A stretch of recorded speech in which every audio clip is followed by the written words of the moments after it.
Hello and welcome everybody to another edition of the Buy Round Special, What Happens on Tour. Today we are joined by two members of the New Zealand Kiwi World Cup campaign from the World Cup of 2022, even though it was called the World Cup 2021, delayed because of COVID. Joined by two of the stars, Ronaldo Mulitalo and Brandon Smith. Stars. I'll take it. Take it. It was a year delayed, like I say. Ronaldo, I'll come to you first because it opened up a bit of a door for you, didn't it? Yeah, obviously just gave me that.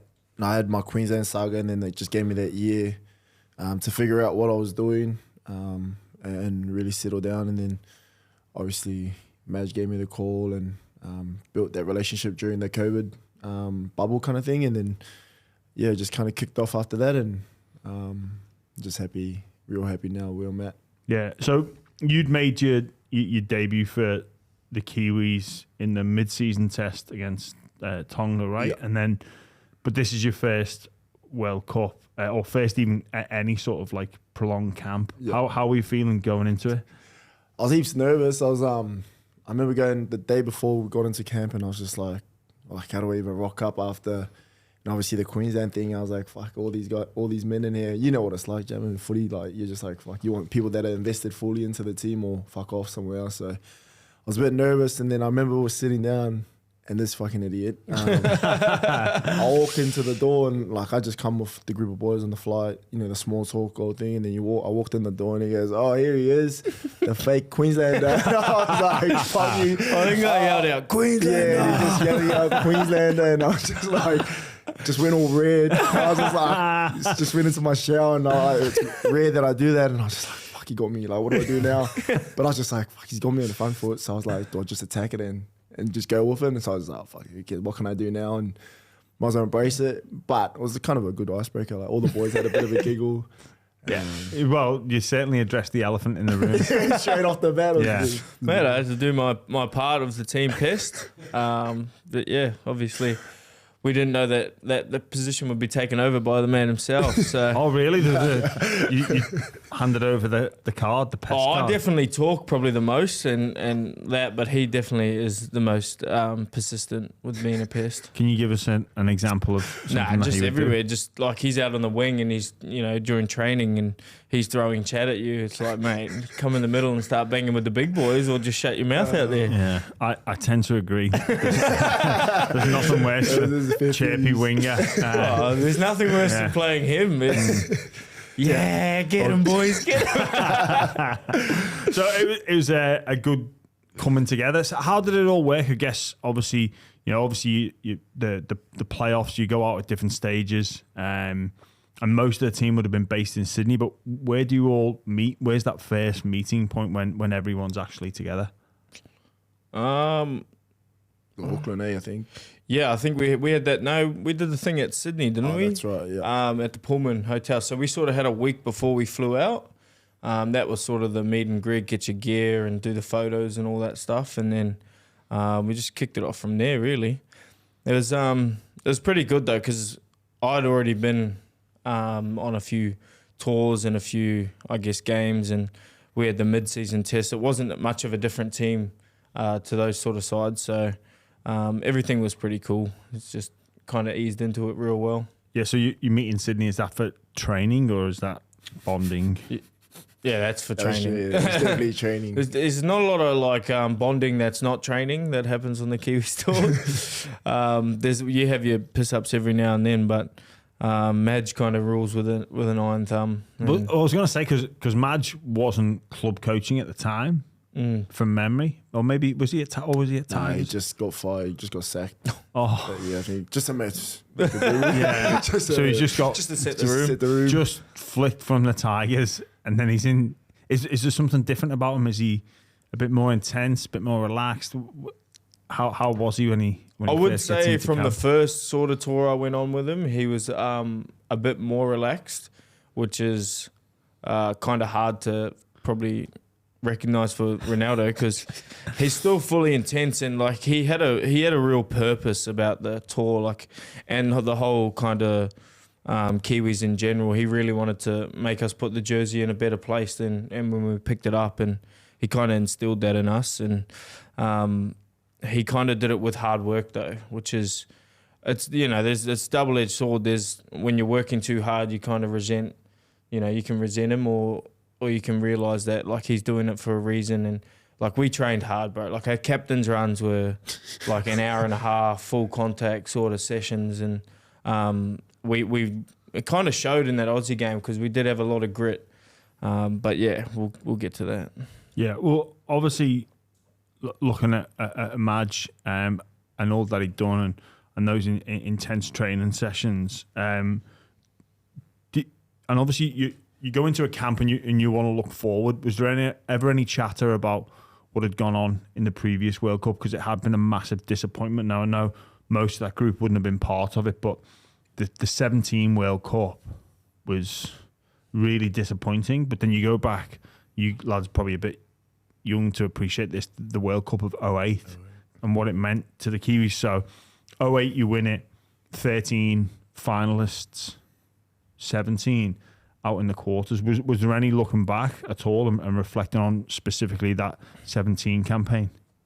Yeah, I think he did a lot of video on stuff like that, especially the 2008 like sort of winning mentality, trying to instill that, and definitely the disappointment. Like I think we draw with Scotland. I think that was a big talking point, and I think that's why we sort of went out and played our full strength team no matter what to get the reps in. And I mean, it hurts for me. I watched that World Cup, and it still kind of burns because, you know, that's not the way we wanted to go. I think we lost to Fiji, drew with Scotland, and it's kind of just disappointing being a proud Kiwi and seeing, you know, those results, and things had to change, and I think Madge knew that, and that's why we trained so hard, because he knew there was a lot of expectation on not only him but on the country after the last World Cup. Yeah, well, I guess probably changes need to be made. One of the stars of New Zealand Rugby League, Sean Johnson, he doesn't get picked, so I think that shows just how strong you guys were. But was there ever any sort of like sentiment towards SJ and him not being there, or you just crack on with it? No, I think the best player of that year got picked. I mean, yeah, Jerome Hughes. Jerome Hughes was, you know, one of the top 3 halfbacks in the comp. It wasn't the SJ we seen this year or last year. That would have been nice to have him in the squad for sure. But he was fart-assing around for the first couple of years before it. So I don't know. What did you think? Nah, yeah. Like for me, it's a bit different. Like obviously the boys have been building for so long. Obviously watched that 2017 year, and it was disappointing as well to see that. But yeah, just to come in and Shawnee as well. Because I had played with Shawnee at Sharkies, and then he started finding his form. Then went back home and kind of lost that kind of his way a little bit. It was a bit weird for me. I was expecting to see him in camp, but then, like you said, you know, the best players at that time got picked, and that's the only right thing to do. And Madge is pretty much like that. So yeah, it was good though. Like we had a fantastic spine that just kind of come in and you know, took on the team, and I felt more than confident to have them. So I was happy with it. I think as well, like Madge would ring me about that and like tell me he's thinking about picking Jerome and not Sean, and what my thoughts were, and so he's pretty transparent with that stuff leading into the camp, and pretty much all the decisions around the spine he would talk to us as a group and kind of just lay down, this is who's going to be the spine. And I think I knew a lot earlier before the team was actually announced, so that was good in a way, because then you kind of can build that relationship knowing that guy's going to get picked rather than another guy. But if you're looking at the form, you're picking Jerome. I think as well, you two were together at Clubland as well, so it really did make sense. Yeah. You speak about Madge and his intense training sessions. We spoke a little bit about the spine, and obviously Ronaldo, some of the talent out wide. But looking at your team, what springs to me or really jumps out at me is your middle forward. So James Fisher-Harris, Moses Leota, Jared Weir-Hargreaves, Jesse Bromwich, Joey Tarpany, Nelson Asafa-Solomona.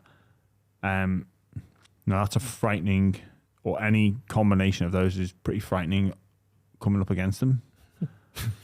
But the training sessions with Madge's intensity. He wouldn't know anything about it. I'm just standing there watching on the side. Nelson's a freak, man. Like, we get into captain's run, and he's just full bumpers up. He's trying to run it. He's running over wingers. He's just ripping into everyone. I'm just going, holy shit, it's on. But this is captain's run. Because there's a few alpha males in there yeah. that They're want to all be. alpha males. Mate, They all want to. That's the problem. Like, but it was good because I say the trainings were intense, but the trainings were intense because they made them intense. Yeah. Like, you don't give like 5 alpha males the license to go, full contact on each other, because they're gonna do it, and they did do it, and you see the training ethic that the Penrith players have, and like at the tip of the iceberg is James Fisher-Harris and Moses Leota. They brought what they brought from Clubland to the training sessions, and then you've got Jared. Who's I train with him every day, and you're just kind of, as a hooker, you're in the middle of those kind of big boys, and you're just trying to find a way not to get injured. Like, legitimately, I want to finish this. I want to finish this tour. So it's just little soft tissue here and there. Like, you see Jared, mate, he'll fly into someone's legs. Like, he'll come through. He doesn't care. Are you just watching from I'm the just outside? watching, just admiring it. I'm laughing at Cheese. Cheese is sitting there going, looking like a lost child. He's just like holding his shoulder. I wouldn't say like I'm scared of that stuff, but I was just like, in the back of my mind, I'm thinking I'm not going to get through tour if I try actually match these guys. Yeah. Well, like, what are you going to learn by tackling Nelson Asafa-Solomona in training? Jared and him will go at it all the time. Yeah. Like, that's how it start off. Like, But it's like, he's big. He's big, not yeah. dominating. Like, they're all on par with each other. Like, no one's going out there and going, I'm not tackling him in that forward pack. They're all like, Joey Tarpany, I'd say, is the most kickback out of them. Like, he knows what's up. He knows how to get through the sesh without trying to get too injured. So it was definitely, part of it was Madge and him pushing for us to be intense, but at the end of the day, the players push the intensity. It's all the alphas, and when you got that many alpha males, like you said, in the same vicinity, there's going to be carnage, and there was. there really was. Well, you say that, and obviously so many alphas. I think I listed 6 there. Only 3 can start. I didn't see my name on that list. No, I've got you down in the spine. Alongside the likes of Dylan Brown, Kieran Foran, Jerome Hughes, and Joey Marley. Mate, that's a crew. That's a crew you up, mate. I didn't want to upset you. I'll put you in that crew as opposed to put me in the handsome crew. I appreciate it, mate. Now look after your cheese, you're so very much a friend of the show. In there? Is that beta? We just chill out the wing. But just on that, so many alpha males, 3 middles can start, couple on the bench. There's not room for everybody. Like you say, Madge like to pick his strongest team most weeks. Before we get into going over there, do you think there was an intensity because people looked around and go, well, there's not a spot for everybody. Someone's going to have to miss out. I wouldn't have a clue. Like, I'm a winger, new to the team. I was just kind of like, let the big boys make a decision for themselves, and I just was confident that whoever got picked in that kind of slot, we were gonna give it a red hot crack, and then the big boy here. I genuinely just think that they brought what they bring from Clubland to the field. Like, I know Jesse trains the house down at Clubland. I'm guessing Fish and Moses, they've won 3 comps in a row. I'm guessing they train the house down. Jared, he's an absolute lunatic on the training paddock. Every session's his last session pretty much. So, which it could be his last session. Like, he's genuinely ready to die on the training paddock. Yeah. And he's ready to kill someone with him too. Yeah. So, I just think they brought that to the thing, and it just raised the, I guess, quality of training. It made it hard, of course, but it definitely made us tougher, and it, we were a pretty good team, I thought, in the end. Well, looking at the team selections, Jared was the one to miss out. Unfortunately, I think it speaks volumes to the quality that you guys had. What's his reaction, and how do you manage such an alpha male, such one of the stars of the game, with non-selection? He was suspended for the first couple games, wasn't he? Yeah, he got suspended for the first couple games. And then he come back against Ireland, and then the first 5 minutes, this new kid comes on as a debutant, and he's like, I can see Jared there, and we're lined up, and it's a slow play the ball. He's pulling his shorts up, looking across the line. I know the he's pulling his shorts, pushing his feet back like a bull. Like a bull, pulling his shorts up. He looks does across do the that, line. doesn't he? Pulls his shorts up. And so this is a slow play the ball. This young kid runs on, first carry, and he's looking around. He's like, who's F1 coming on me? He's like, oh, can I F1 get this dude? I said, all right. So all the boys are rolled up. He shoots out, just biggest forearm, knocks the kid out. Gone straight away, his first carry. Luke Carey's on the other field spraying him. Jazz is like, shut up, Luke.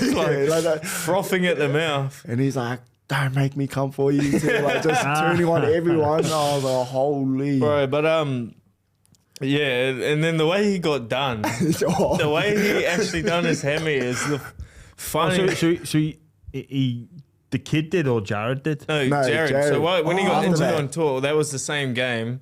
I think he got 10 in the bin. He come back on. And then he's they've knocked the ball on, Ireland. They've knocked the ball on, and Jared's jogged over to grab the ball. He's bent over to pick it up to throw it to the scrum. As he's bent over, he's done his hammy. Oh, no way. He's bent over and he's like, oh, and then just goes, done my hammy, and jogged off the field. He just walks off, doesn't tell anyone. That's actually, that's how he got done. That's how his World Cup over. But like what the question you asked, so he still bring that energy to training, even though he wasn't doing it. It was like he raised, I guess, a standard. Like he still trained his ass off in the injured squad, even though he knew he wasn't gonna be on the field. Like he still got around with his demeanor, his encouragement, helping out wherever he could. He's one of those guys, Jazza, that like packs up the gear, picks up the rubbish in the locker, all those. He's a military background sort of person.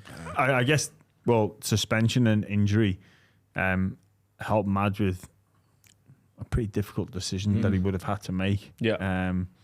So the old bending down to pick the ball. I was happy he stayed there because he obviously when he got injured, it was still kind of midway through our tour, and no one knew if he was going to go home or not. And he was like, nah, stuff, I'm going to stick it out with the boys, and hopefully just a miracle by miracle something happens, right? And he was just so good for the group, especially for like me as a young fella and so many of the other young dudes. Like he'd be the first one handing the beers out straight after the game, opening it up, like getting us all together. He just galvanized the group. Like was one of those guys that really brought the group together. And I was thinking if he had left, now where do we end up now? Like obviously we still had some good leaders that would like galvanize the group, but he was just the front leader and he just took everything with him and like big nights. I think he's the oldest. He was the oldest son. Yeah. No, actually Fozza. Yeah, Foz. The funny thing about Jared though, he's really good at like making money.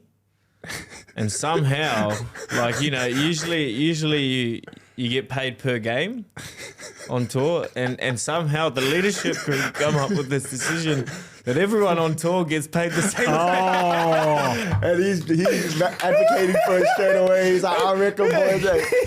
Well done. But I think there was two of us that played all the games. It was me and Foz. And somehow I was just thinking, in my head, I was just like, yeah, sweet. Oh, in my head, I'm thinking, mate, fuck these guys. Mate, I'm losing like 10K. Yeah, if you do it the traditional way of like, you're in the 17, you get paid X. And then, but it's all divvied up you get a payment for the tour, and then you get on top of that, you get payment per game. And somehow Jazz has wheedled his way. He's just an absolute advocate for boys. We've been here together. We're grinding together. Let's all get paid the same. Yeah, that is equality in action. That is Mao's China. That is North Korea. Everyone gets. I reckon fuck all basically. Yeah. But that's that's brilliant. I think Jared there. Basically, what he's saying is he's smarter than he looks. He'll walk around winking. He's like, that's the easiest. because he only played like 5 or 10 minutes. He's like, that's the easiest 10 minutes of work I've ever done. Like just winking at us. I said, bro, he's got us a beauty. You're right though what you say about the value that he could still add. And I looked at your results and your team selection and just I genuinely forgot that he was injured and suspended. And how Madge would have managed that, but for someone like him in camp, being that person that does all the little things in and around the group, it's so valuable. Massive. Going over to England, so it's your first time. What's the flight over like? It was actually alright. Like they gave us all these like little gadget things on the plane to moisturize our nose or something, nostrils or some shit like that. What is it like? Just like, we had thing? like It was these masks. Like, and then like, mate, if you're sleeping on the, because apparently because you're in the plane for so long, the air quality isn't great. Yeah, so they gave us this like mask. Oxygen mask. Yeah. Oh, I think it was because like we were with the peasants in premium economy. You in premium economy? Yeah. We were grateful as too, but That's disappointing. yeah. I mean, I think Aussie and England had business. If we had business, we'd probably win the World Cup. I'll be honest. Mate, it's all about the details. My back isn't it? was sore for the whole tour. It was only good that like we were all on the same, like we were all next to each other, so we could kind of get up and move around and talk shit to each other. But it was a bit of a giggle. Then cold as shit there when I got there. I was just sitting there going, "Fuck, where am I?" Like, obviously all the building, the infrastructure is all different. All these boys are used to it, so I'm just like a lost dude. Just hold my hand and lead me to the promised land. And where did we end up first? I remember just on the plane, mate. They were making us eat like 18 hydrolytes an hour. Yeah. Like it was We had these ridiculous. big bottles and it's just like a whole capsule. Like the whole thing, you know, you chuck get it the all in. hydrolyte capsule. Yeah, Mate, you had to put the whole thing in the bottles. As soon as you done that, they'll bring another one over. Did they say why? I don't know, bro. We were just sitting there. You like, get dehydrated in the air? Mate, I'm not a doctor or a scientist, so I just listen to the... You seem like the type of person that would do as he's told. Jeez. And to be fair, I like the taste of the hydrolyte better than the water, so... Yeah, fair enough. So you've been there before. Whereabouts are you based out of first? Headingley? Was it Headingley? Yeah, Lodge? some in Leeds. stinker. Oh, really? Yeah. It was at the ground. It was too. at the Leeds ground. It was was single the beds. lodge. Really? Well, we had single beds for a lot of the tour. Oh, jeez, you didn't get... Hull was pretty bad too. Like we went to that hotel. What was it, like an inn or something? Yeah, but Hull, that's The holiday- that's the holiday- 5 star for Hull. I was just sitting there and what is this? The hotels are just very different. Maybe I'm just ungrateful. I don't know. So you obviously you know it's going to be colder. Had you prepared for just how cold it could be that Not a time of single year? bit. I was like, I didn't know what to expect. All the boys spoke about it. They were all talking like it's going to be this. And I was just like, surely not that bad. Like, get over there, it's cold. It's wet as It's well. wet. Yeah. We actually had some really good days there. Like it was real sunny, but it was actually like, it was nice. Like, it was obviously out of our comfort zone, my comfort zone. Yeah, I felt like the weather was like, compared to my first tour, Yeah. the weather was grouse. Like, it was in York, most of York the time it was was blue beautiful. skies. Like, it was chilly, but it was like the sun was out, you know, you get a little tan like yourself.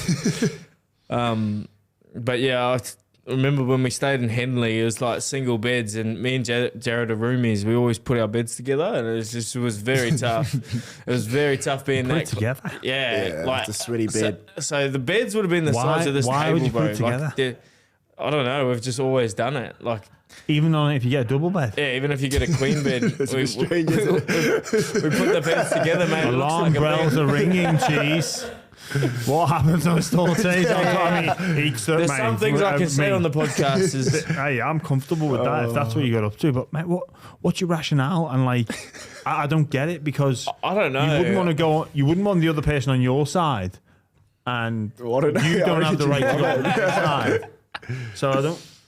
Yeah, like Struggling to sometimes piece I'd that one wake up together. and Jazz's arm would just be Oh, don't. like nem over the side of my bed. Don't be touching. Is that Mate, as well, like, you know, one time I fell asleep on his on his bed. He wasn't too happy. And he was like, mate, what are you doing? Like, I walked in and goes, what the fuck are you doing on my...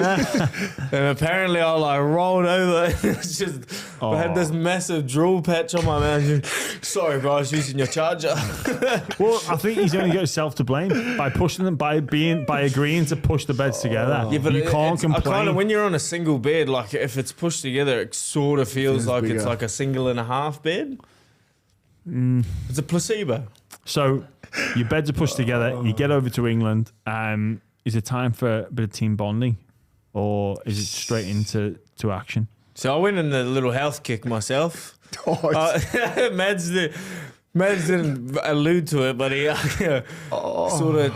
I didn't drink for the first 2 weeks of the tour. So I think you guys went out, eh? I went out, mate. I went out with them, but I didn't last long. I was probably like 12, left at 12. Tuna salad on the way home from Subway. It was the funniest thing. Like, we were all getting pissed and we're playing this penny game, like it's like a coin. Oh, yeah. It's the worst game. Like, the pints are massive and they're walking around. If someone chucks a coin in your drink, they go Scullies. She's just sitting there going like this, just rocking back and forth. And we're just all getting pissed, telling each other how much we love each other. And then Jesus got his like big coat. He's like, shut up, like, just like off it. Nah, bro, I'm all good. He's drinking his water, trying to look like he's having fun. I was being a bit like, they played this penny game, and yeah, like he just explained. But I was just going and giving out random more pennies, so there'd just be 5 pennies. There's meant to only be 1 penny, but there'd be 5 because it's like, I'll get these guys.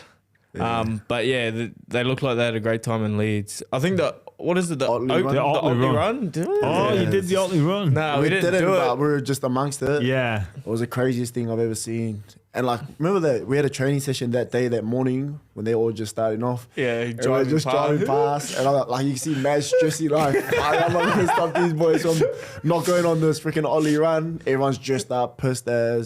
There's just people in the streets everywhere. We're driving straight through the main strip. The boys' eyes are just lighting up. They know we got the day and the night off. So I think I remember we all like walked out and the boys were trying to tee it up. And it was who was going to go do the magic knock on Madge's door and give him the spill of team bonding. And then me and Raps are walking past, me and Jordan Rapana walking past, and I think Jared and that went up to him and started talking to him about it. And if you know Jordan Raps, he's the most eat-ass dude ever. He walks over, he's like, leave it to me, bro. I'll go. And you can see him in there, like, go like this, took it to Madge. And Madge is like, just looking at him, like, fuck off, man. Like, he's trying to work his way in, like, use his hand signals. We ended up getting the all green, but you just really got to know Jordan Rapana, don't you? He's a special human. There's not many Jordan Rapanas I've ever met in my life. He'll be pretty close to Pest, I reckon. Yeah. So Madge gives you the green light, and is it... Best kid on straight away. Yeah. What did you make of the English nightlife? Obviously, first time. Best thing I've ever seen, I reckon. It's very different to especially the Sydney drinking. Mate, it is scene. impossible to get kicked out of an English pub. It is, eh? Like, if you're getting kicked out, you do a there's loud something wrong fart with you. at Bondi and you're getting kicked out. No, I don't think I've ever been kicked out of an English pub. But I've never seen a pub go crazy, like an actual local pub. Just be full of life. And you can just do what you want. Yeah. Like, you can just be who you want to be in those pubs, bro. Especially like rugby league, they don't really know who you are or anything. Like, you get the odd, person up in the north, but like not being able to get kicked out is a massive bonus. But really, looking at you, like the security that you guys had in and around, no wonder. Like, just leave you guys to it. They were good there. Like, everyone was nice there. Like, we just all got drunk, and it was just like you just became friends with some random dude, grabbed him by the shoulder, and you're getting pissed. Telling him stories. They love you guys being over there as well. This huge, they were just looking at us like, what's from going on here? So. all the way from New Zealand. So, yeah, who was leading the charge then? Obviously, you spoke about Raps trying to get the green light, but who's the person where it's the first night out? It's like all eyes on this bloke. It was a bit like we're waiting for someone to give us something. Really, it was like a bit of a touch and go. It's probably Raps, like, as far as like who's gonna be the most fun straight away. It'd be Raps, I reckon. But like, everyone brought in Everyone brought into the training, but also everyone brought into the off-field shenanigans. When it was on, all the boys made sure they were there, like whatever capacity you were doing, like old mate with his And that was salads and that. Yeah. Then I eventually got out of the funk. Because What put you in the funk? No, I was trying to do my best, and then I played against Leeds and I played trash. I was like, "Fuck, this ain't working. I need to go back to grassroots." Oh, you played like a trial game against Leeds, right? Yeah. I think we went to York, mate. York was a hell of a place. We stayed at like a 5-star. Did you even know they had 5-star hotels in York? Mate, you know what? This is how sad it is. I've never been. Mate, we rocked up, mate. This hotel, I think it was called the Grand. Yeah. Mate, they had the New Zealand flag flying. Oh, did they? Yeah, they bro, rocked up. They had the New Zealand. They've got this. It's like a big building. They got this big flagpole, the New Zealand flag flying through it. I'd never have thought you'd see that in an English country. Feeling welcome. What did you make of York? Because that's a bit more touristy, isn't it? It's like a uni haven. So there's heaps of students. It's very loose. The hotel we stayed at, bro, the feeds were massive. Like, they made up for all the shit travel and the single beds. We had like an ex-Michelin star chef cooking for us, and like in your team, we had like team dinners. For our team, that like breakfast, our lunch and dinner was sorted by him. He would organise it all. Right, and it was like you want a chicken pie, he'll make you a chicken pie. And it was so you had your own individual feeds, or the big buffet ones? Yeah, this buffet was the best buffet we're talking like crazy, like prawns, salmon, but crazily cooked, best steaks and everything. Yeah, it was. That was probably and like they had a mad spa area, and then they had this pub down the road. Forgot what it's called. Do $1 pints on Wednesdays. Oh, £1 a pint, yeah. Yeah, £1, sorry. I was going to say, fucking your dollar wouldn't go. So do you have a good night out in York as well? Yeah, we had heaps of when good you were back. Heaps. Yeah, I was back. I was fine. I was back. I was cheese on the night out. Nah, it was good. It was just, you don't know where he's going to end up. Like, he'll go missing, and then we'll all be going hard, and he just pops up with this energy. You're like, where the fuck did you come from? I run into randoms, and then I end up with them for 2 hours of the night. Then I come back, and then the boys are, missed me heaps. not really. But every place we went, bro, it was like we would just walk straight up into booths and It was just crazy. throwing fake money off the top. Let's go. Think you were a million years just checking all these like fake bloody. Bro, you get up to this booth and there's just all these wads of fake cash, and you're overlooking the DJ booth. They're like just throw it off. You feel like you're big time. Where was this? In York. What was it? It was like an old bank or something, or something. And then they had this other pub that had like a I don't know, like the dance floor rotated. Did you go to that place? Was that the corner one? Yeah, and it was next to our hotel. Yeah, I didn't get to go there. No, it was like a big dance floor, but in the middle, it just like spins around the whole time. It rotates. Man, I got stuck on there for hours. I can't get up. Come on, jeez, we're going. Mate, it was weird though. When you got off, your body still felt like she's moving around. So, or it was just I was blind drunk, but yeah, we had a heap of good nights. Not a lot of memorable ones for myself. You would just like walk to, because the clubs are all so close. Like you may go off a group, but then you'll just walk to another club and you're off another group, and you just end up doing the whole rotation and seeing each other. And then was at the casino every day. I think everyone. There's nothing else to do because the casinos just pop up. They're like a pop up casino. Yeah, when you say casino, it's not like blackjack or anything. It's just like these little £1 bloody can only bet $2 or whatever. Yeah, the slot machines. Yeah. Well, they're basically the pokie machines of England. Fruit machines they're called back home. Yeah, that's what they call fruit machines. I think Kenny Bromwich just couldn't lose there. Eh? He'd be going there and taking £1,000 out of a night, and it's just they were running out of cash. Really? Yeah. Before we get into the football and a bit more about what else you do spending your time, did you have a little break in between the tour as well, where you guys got to have like a little 3-day break. Did that happen on this tour? No, I don't think so. We didn't get many breaks, eh? I think we had day off here and there. We'd go to Manchester and that, but never enough to go to another country. So you didn't get to like venture over to like Ireland or Amsterdam or anything like that? No, that was one of the sad points. No. What was it? It was like day on, day off. Day on, day off. So with day on, day off, if it's, build up to a game for a World Cup match, what do you guys do to fill the time? No, well, York was... You're either going to the casino Yeah. or you're going for coffee and playing Chinese poker. Yeah. Or you're going to Five Guys for a nice burger. Oh, Five Guys. Would you guys play 500? Yeah, some of us would, but that was just the sort of Melbourne clique because we all knew how to play it. But Chinese poker was the game. What's Chinese poker? It's like 13, eh? It's like have you ever played Presidents and Arseholes? What is it? Is it just going? No. Maybe it's a 1990s game. You 80s fellas might be. I was just going to say Chinese poker, like what makes it Chinese? I actually don't know. Hey, I have no idea.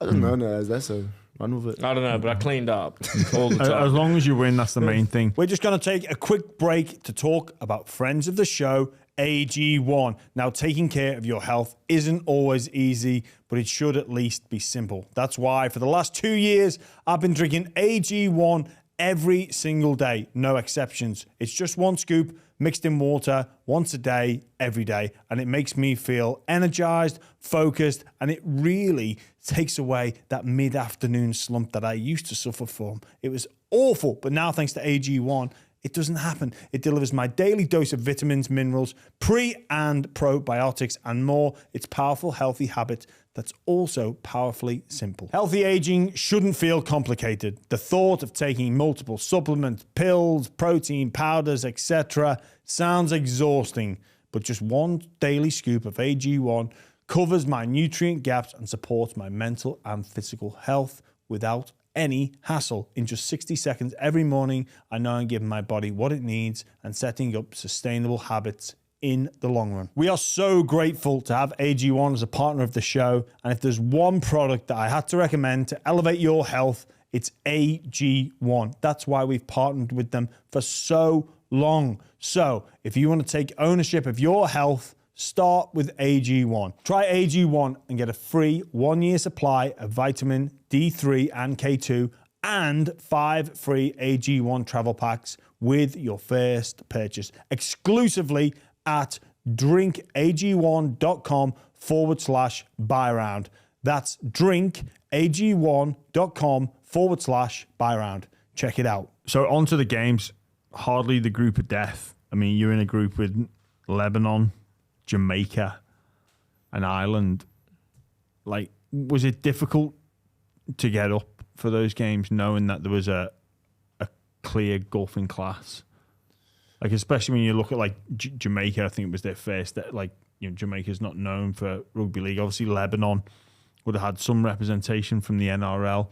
Ireland, like we said, Luke Kiwi and a couple of decent first graders. But with someone like Jamaica, what's the build up like on a personal level? I didn't get to play that one. But yeah, watching the boys in that prepare for it was, I feel like we all went into every game, whether it was Ireland, Jamaica or Lebanon, with the same mentality.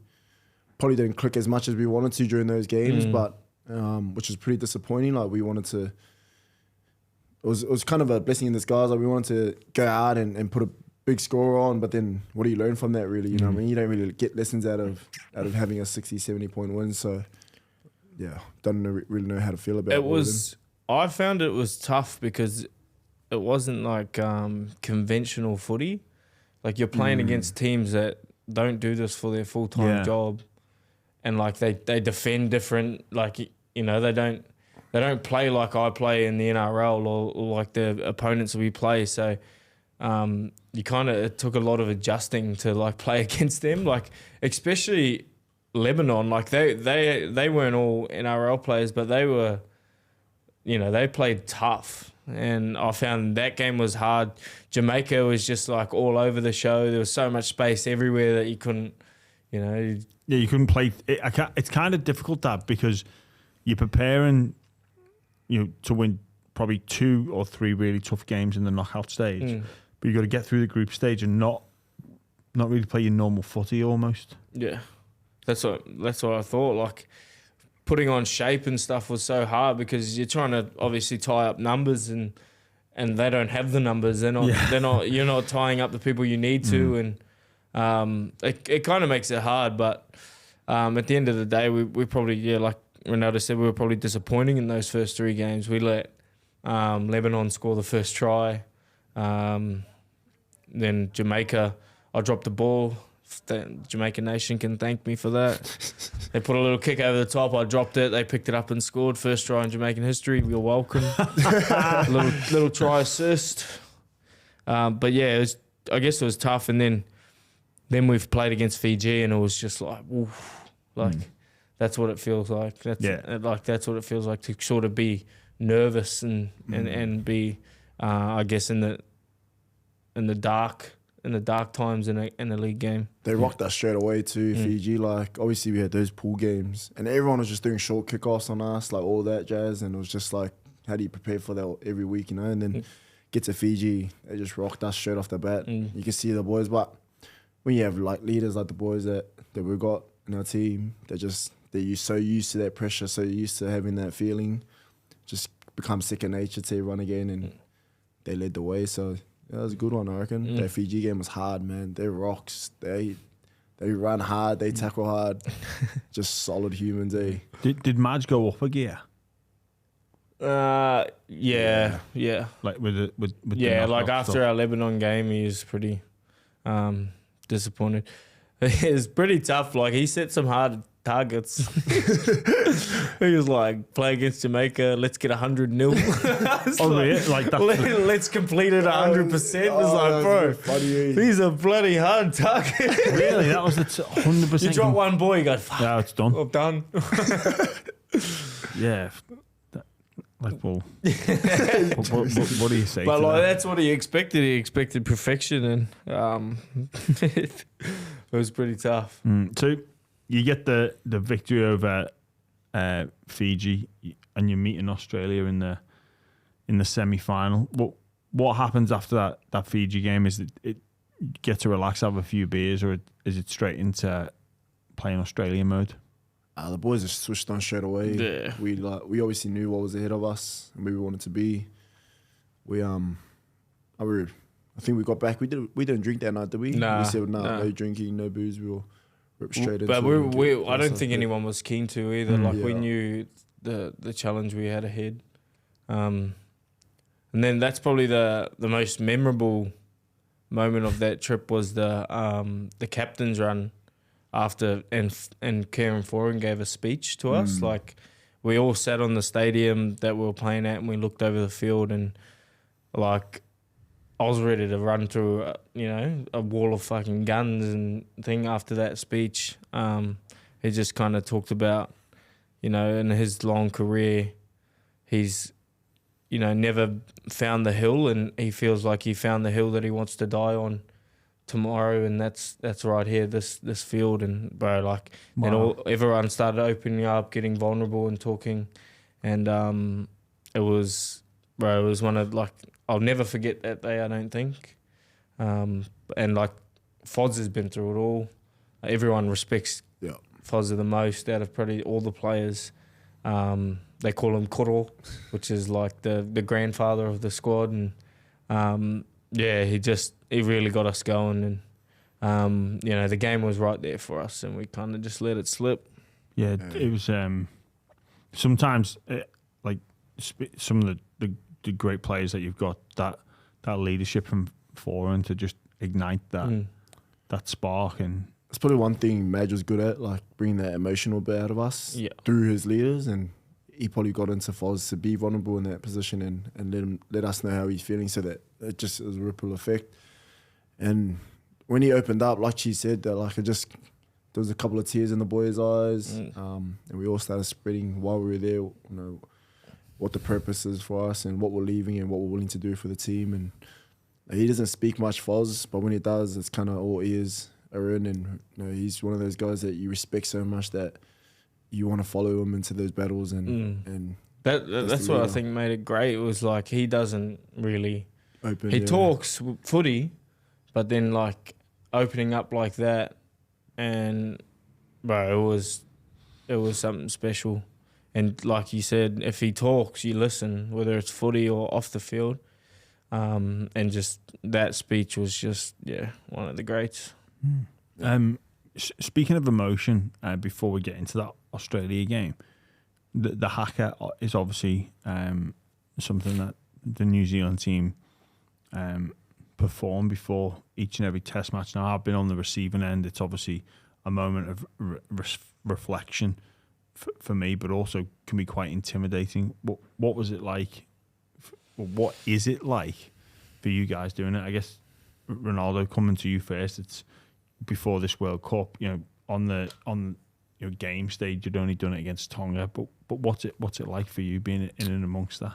Just felt like a flashback of when I was like such a young kid coming through primary and school like that, doing it, and then just sitting there just felt so surreal. Like I watched it for so many years, and to finally get there and do it in front of so many people was awesome. So that feeling it's indescribable. Like it kind of just takes over you, and you kind of don't know how you're feeling, but all you're feeling is proud and just that feeling of, I don't know, just so much respect, obviously, for the culture. And then you just think of home. Like, I don't know why, but I just reflect straight back to home, my family, who I'm doing it for, my mates, my teammates. And just, you kind of get emotional even during the national anthem as well, during those times, and just gets you fired up for the game. And then after that, it's all guns blazing. I've never done it against Australia, so it actually felt nice. And to stick it back to the ARU for what they've done to me. So, get some get back. And then, but like that was one of the best feelings. And then, you could just feel that in your heart and your bones. It just gives you goosebumps when you even talk about it. Mate. So, Do you feel like you can get an advantage? Jeez. For sure. I mean, it gives you you're almost building your testosterone up. Like you're firing yourself up.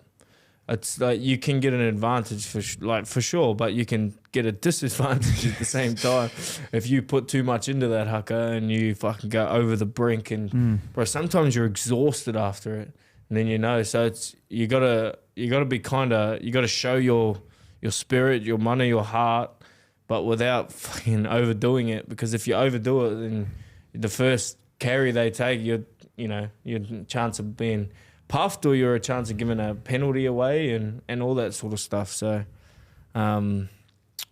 depends. I think as well as if you're watching the Haka. So I've had Hakas done for me, and how you can react to it as well. Like, all right, fuck, these guys are ready to go now. I'm ready to go. So it's a tough one, but I would say that it's definitely, for me, would be an advantage, and it would help me play better. Is there something that's going on in your head? Ronaldo just spoke there about being home and connection back to the culture. He can feel it in his bones. Is that a similar feeling? And I think it's when a collective, so all of us, we're all connecting. Like before the games even started, we're all connecting as a team, doing the Haka. We're all got to do the same motions. We've got to be in sync with each other. Same words. I think that's got to have an aspect to it, not just the rev up, but like all getting connected, all feeling emotional together, all going back to your roots of your ancestors, doing that all in sync. That before you're going to play a game where you need to all be in sync, that definitely should play a part in it. Yeah, well, it's huge, and like I say, I was always very respectful, facing it down and. What it would like when you had it done to you? What did you feel like? Did you feel like you were pumped to go, or intimidated, or? No, I'd always try and just stare it down. Yeah, and obviously I probably didn't at first. Probably a shallow understanding of what it meant to Maori people and the people of New Zealand and what they were representing. But as I grew older and learned a little bit more about the culture, sort of was a little bit more of an understanding. Okay, this is why we do it. But I was always like, well, I'm thinking this is game mode here, and like trying to make sure that everyone else around me is like, we're going to come together after this, and this is our time to go, because it would like where it can be when you're on the other side of it, it can be quite confronting and almost challenging to the point where you're like, well, I need to come back from this. I've got to, I don't believe it's an aggressive act, but you can forgive us for thinking like you guys are inviting us in here and we've got to be on. I think we'd have as years went on and something Wayne and some of his staff brought in, we'd always go left foot forward. And that was our thing of being like, that's our strong position. Yeah. Like face it together, but it's left foot forward, like ready to go. See, that's just connecting, doing similar thing. I always found it strange when there's not a reply.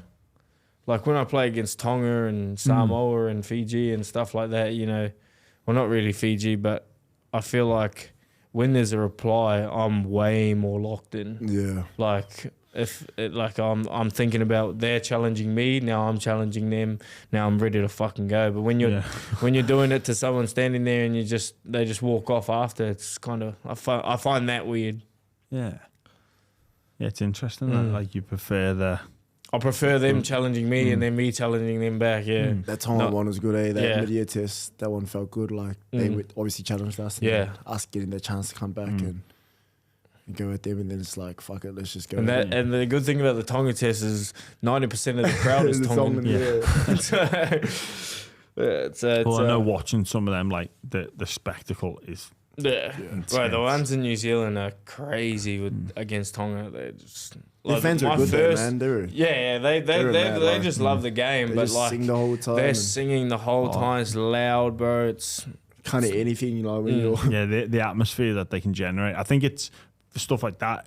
It speaks. We're talking about the World Cup here in 2022, but that speaks about the importance of the international games. Like what can set it apart from regular NRL football. It's things like that. It's part of the piece of it, the spectacle that sets it apart. In my opinion, gets you glued in. Like you're seeing 17 men against 17 men performing this ritual, which connects to our or to your history and your roots. I think like we're on here. Yeah, for sure. It's definitely a different feel. Well, coming up against Australia, foreign spoken before the game, you perform the Haka. Obviously it means a lot to you based off what you'd been through before, and you're basically being stuffed around from the Australian team, so a chance to show what you're about and potentially what they're missing out on. It wasn't so much like they stuffed me around, it was just like it was just nice to finally meet it and just close that section off of my life. Like chose that direction, that's the direction I went. I don't want to like look back and go, stuff you, you know what I mean? I don't want to be that person. It's just like, so it was like another closing of the chapter for me, like kind of thing, and get it out of the way and get it out of my system. Well, mate, it was an insane game. I can remember watching that. Yeah. You guys leading at halftime, 14-10. No. 10-6 or 10-4. Were we leading? Yeah, we were leading. Yeah, you were leading at halftime. Yep. I thought we weren't. No, we were leading. Oh shit. Yeah. Well, obviously you can't remember the halftime score, cheese. But what are your memories? I can remember one thing when it plays in my head for the last fucking 2 years is when Cam Murray scored. It happened so fast. You were just gone, weren't you? I was gone, bro. I was gone, and then they had a penalty, and then that's so. Yeah, and then I was jogging back for the penalty, and they had turn around, try to tackle him. No good. It's just fucking one of those things, bro. I was spent. Probably, I remember making a tackle on Isaiah Yeo, and then after that, I think there was a penalty, and I was fucked. And then I turned around and started jogging, and then I thought it was like when I tackled, like the penalty was inside the 10, so they couldn't quick tap it. So and then I jogged back, and then bro, when I turned around. And bro, he was right there, and I was like, holy shit. And then I just sort of tried to tackle him and then missed it. And bro, it's something that, you know, sort of I have to live with.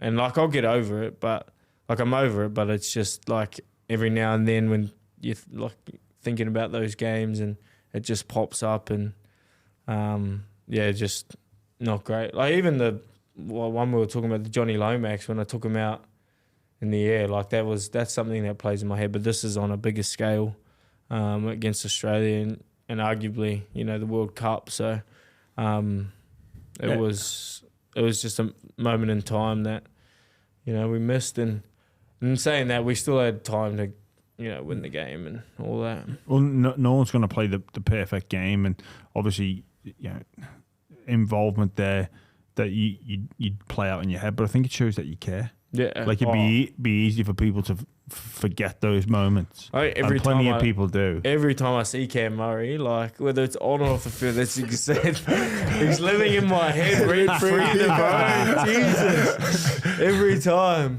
That fucking bastard. What are your memories from that game?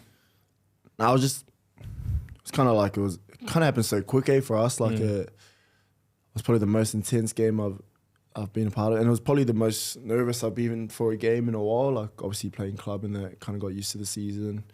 But yeah, just so much emotion in it. You can see the boys were battling out, like, and it's easy for us to sit back and point the finger at Cheese about that try, but it was like the amount of work they got through that middle. You kind of like reflects on yourself, like how could I help there, and you kind of look at yourself as a teammate and go like, well, if he's fallen short there, where did I fall short? And all those moments, there's so many moments in that game that we could have been better at, and that's probably what hurts, is that these guys are feeling isolated with their moments, but probably all 17 of us let a moment slip in that game, and that's what kind of led to the result, right? Is like we end up losing that. But at 16-14, like when Cam Murray scores that try, I think it's like 56 minutes, something like that. Yeah, exactly. Like I don't think anybody watching that game thinks this game ends 16-14.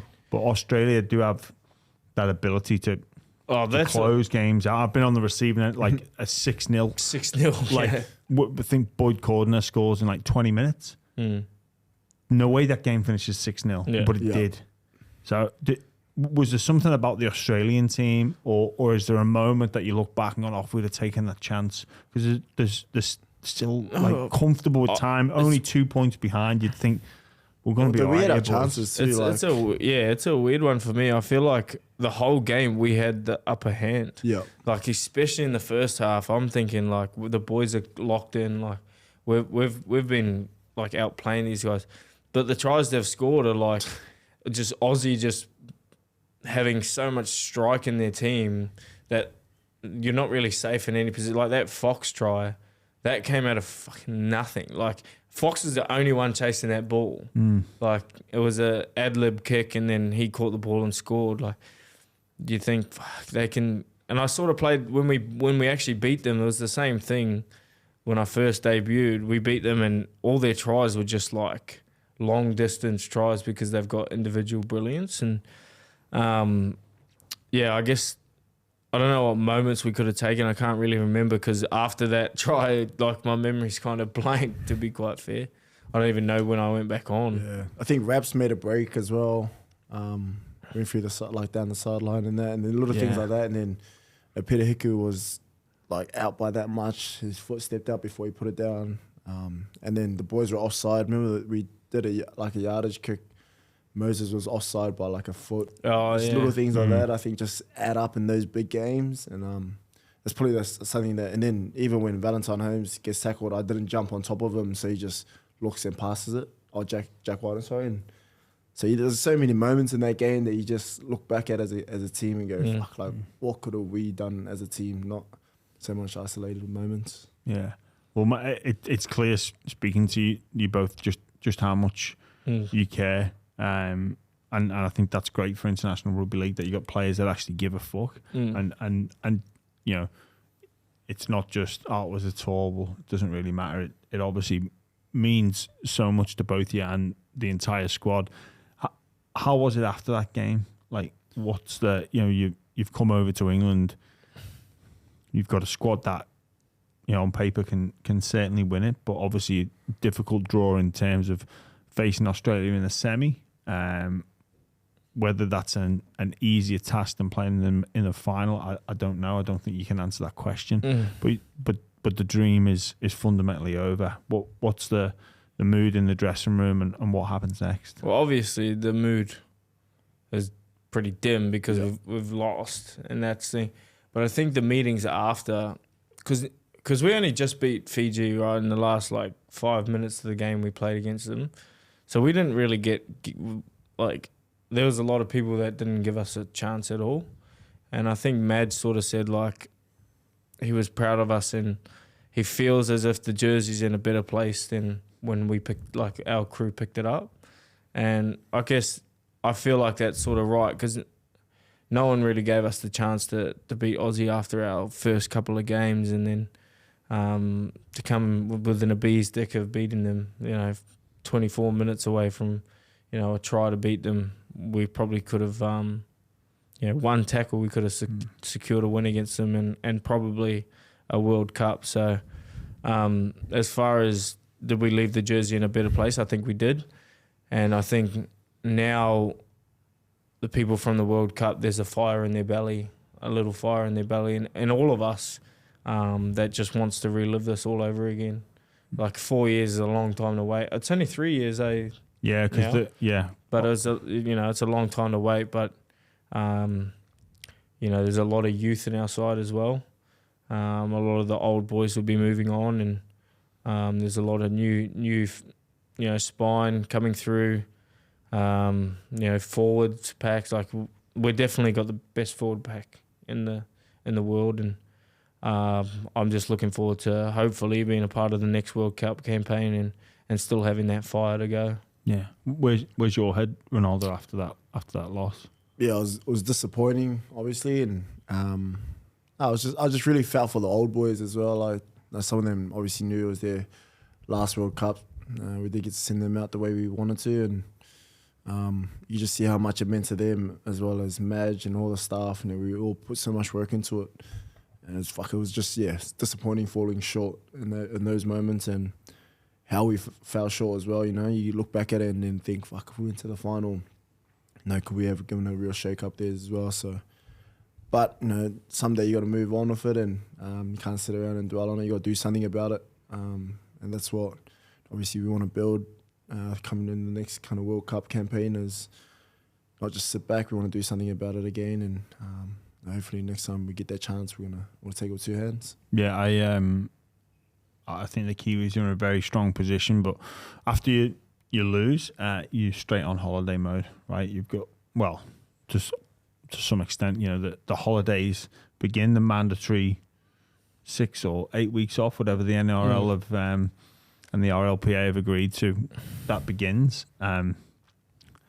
What's that looking like inside the New Zealand camp? Well, I ended up being with Ronaldo after it. We got drunk somewhere first after the game. Yeah, we had to leave the next day. Oh, you had to leave the next every day? team, if you get knocked out, you had to leave straight away the next morning. So I think we all went back, packed up. I think he wanted to have a meeting, and it was like, bro, we're not having a fucking meeting the next morning.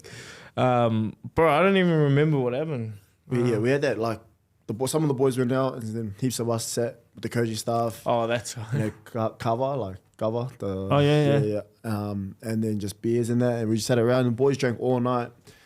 And then it would have been 6, 7 in the morning, the boys start strolling in, still pissed as, holding drinks. That was one of them. And they're I remember getting back there, that's right, and it's David Solomona, was it? Yeah, Big Davey. And then seen Moses Leota, Fish was in there, a few of the other boys. All the boys were humming. I was like, bro, some of them had to pack. Some of them were still trying to pack. Some were saying, nah, F it, I'm staying. I did that. We all did that. We all were like, nah, we'll get a place here. So we got the penthouse. I was like, there's no way I can pack and be out of here. So I'm just going to have to stay here. And I think it was me, you, Dylan Brown, Isaiah Papali'i, But probably ended up just booking the penthouse at the place we were at, and we all just packed our bags and put them straight back in that. So you didn't go home the next day? We You just stayed. ditched the plan. Just ditched the plane, bro. Like, And then I ended up staying for 9 weeks. Did you? Yeah, we went on a little trip together. Me, Ronaldo, Dylan, Us. Ice, Nelson. Big now. Where did you go? Man. Where did we go? We went to Manchester. In Manchester, we They stayed had in like this the winter Airbnb. festival on or whatever. Oh, yeah, like all the Christmas markets and stuff. Ended up doing some shenanigans there. Then I ended up, flying the missus over, and it's like, well, we're staying here for the next 6 weeks. I didn't do that. I didn't go that far. We stayed for a couple of weeks. We went to Paris and did a bit of Paris, and then always finish in Bali. And the sun in that was a bit warmer, so that was good. Yeah, nice. All right. Well, is it? Oh, sorry, cheese. I went to the grassroots, mate, Norway. Did ya? Yeah. Went to see the Northern Lights. Nearly got killed by wolves, but What do you mean? well, bro, we went for a hike. Went for a hike in just not in like a hike path. Just drove, parked up, and like, yeah, let's go up that mountain. And there was just all these fucking like tracks of massive like claws and shit. And I looked up, bro. I don't know what they were. They could have been reindeer for all I knew. And there was like, would have been like Bit of a difference between a wolf and a reindeer. yeah, but I shat myself straight away. I seen these like, bro, they're like fucking full big paw, like look like a huge dog. Like a huge dog print. Looked up, bro. There's just like 5 animals on all fours, about 250 meters away. I was like, holy fuck, babe. Let's turn around. Let's go. And she was like, what's wrong? I was like, what the fuck is this? And what the fuck are those? And we were just in the, bro, and I was trying to run away. I had these hike boots on, and it was like all the rocks were like icy. It was slipping over. And it was just, to this day, I think it was wolves there. So Makes it a good story if they're wolves. if they were reindeers, it's pretty bollocks. Boys, I've done a couple of these shows, and I'd just like to get everybody's best on ground, best on grass, favourite teammate on tour, and doesn't necessarily who's played the best, just a person that really sticks out. So, Ronaldo, I'll come to you first. I'll go my roomie, Murata Niokoro. He doesn't give you much. Like out in public space and there, like you look at him, he doesn't give you much. Looks like a big angry man. Funniest dude. Just in the room, we'll be telling each other stories. And he'll be like on his phone and he does the good old kick his feet up on the wall and dangle his feet. And he's this big tough guy. He just puts his feet on the wall. He's like on the phone, like going like this, real cruisy.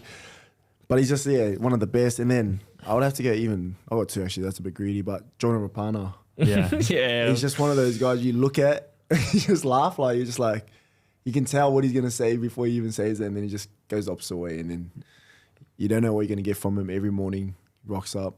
But yeah, probably them too. Do you have the same roommate the whole tour, or do you just switch it up? He did. Well, everyone knew him and Jared like glue, so they just left him all the time. Well, no one else wants to push their bed. Yeah, no one wants to do what they do. Yeah, so. when Jared retires, it's going to be like, who wants to get he wants in bed with cheese? Like, Bro, I'd say Keita, I was his little bitch. if he got pissed and was hungover, he'd be like, Rumi, get me a feed. And I'm like, yes, sir. On the bike. Bro, I remember buying like $160 worth of Thai food from down the road. That little corner. Bro, and I had they gave me like 8 boxes of Thai. I had this push bike that the hotel gives you. And it's like, I had to hold like 8 boxes and like try and they were just like, I had them pressed against the handlebar. So like that. And I was like, Rumi, bro, you don't believe how much effort this guy took. And he's just like, thank you.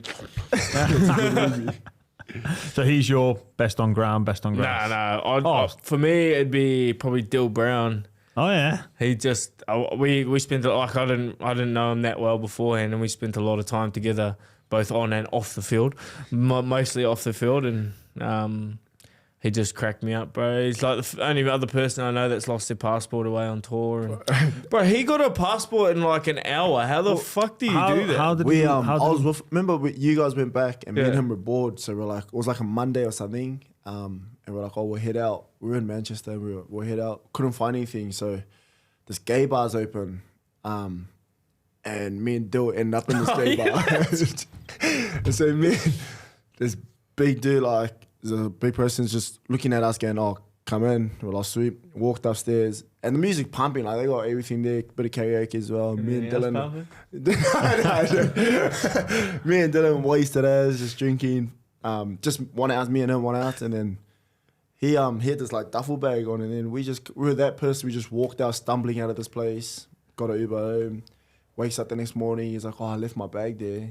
Call the place up and they're all in a bar and they're like, nah, we don't got anything, you know, don't worry about it. He's like, nah, I swear we left it there. And he didn't want to put up on Instagram. I've lost my passport at this pub. It's just like, but the bullet and his family and they were all over as well. Yeah, they were like in Scotland or something. Because we were all breaking up like the next morning or something. And bro, and then somehow he went to like the embassy. Yeah. Bro, and he got a passport in like an hour. Seriously? He got like an international like like an emergency kind of. Yeah, but it was like it was legit. Yeah. But like he just walked in and was like, yeah, sweet, walked out. I was like, what the fuck just happened there? How does that work? You've lost yours as well, haven't you? Yeah, but I had a beautiful lady bring it back to me. What tour was that? That was the tour when I played against yous. Oh, in the 20. That's probably why 18. That's probably why we don't get the 3 days off, because we had the 3 days off in Ireland and boys went missing. A few boys went missing. My passport went missing, so he probably had a bit of post-traumatic stress. It's an anxiety like no other. The loss of a passport, or when you think your passport. Always just like when I'm in, I just leave it. Like I'm like, I'm where I need to be, so I just like fuck it off and just forget about it. But bro, I was in a different country. That was the stress. Like and this was at the end of the tour. Mine was mid-tour, so it was. Hang on, was his this is Dylan Brown at the end of the tour? Yeah, he lost his passport at the end of the tour. Well, that's the worst time to lose it. Nah, he got it in an hour. Yeah, I know. But mate, if you. He lost it at the worst place. The worst place was the hardest thing. All right. Well, anyway, lads, it's been fascinating to talk through the Kiwis 2022 World Cup journey, and if there's something that I've learned from this, it's obviously your passion for your country and what it means to you both, and what representing something bigger than yourself is all about. I've had a fantastic time on the international stage, and thanks for sharing your stories. And it's clear New Zealand Rugby League's in a good place, and looking forward to seeing you both rip it up next time. Thank you. Cheers, Gemma. Thanks, boys.